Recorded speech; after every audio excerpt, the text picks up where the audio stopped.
It was very scary, screaming that there are bombs coming and Dharmashala.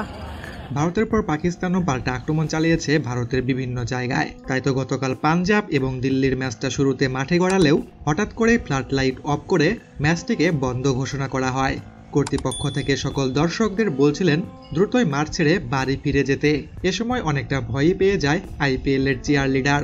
নাচানাচি বাদ দিয়ে boundary লাইনের বাইরে যেতে যেতে এই ভয়াবহ পরিস্থিতি বর্ণনা করেছেন তিনি কতটা ভয় পেয়েছেন সেটা তার কণ্ঠ শুনেই বোঝা যাচ্ছিল। Very, very scary, and we want to really go out of Dharmashala. তিনি বলছিলেন গোটা পরিস্থিতি অনেক ভয়ানক। ম্যাচের মাঝখানে পুরো স্টেডিয়ামকে খালি করা হয়। সবাই বোমা আসছিল বলে চিৎকার করছিল। আমি ধর্মশালা থেকে বেরোচ্ছি এমন ভয় এর আগে আমি কখনো পাইনি। আমি আশা করব আইপিএল কর্তৃপক্ষ আমাদের দেখবে।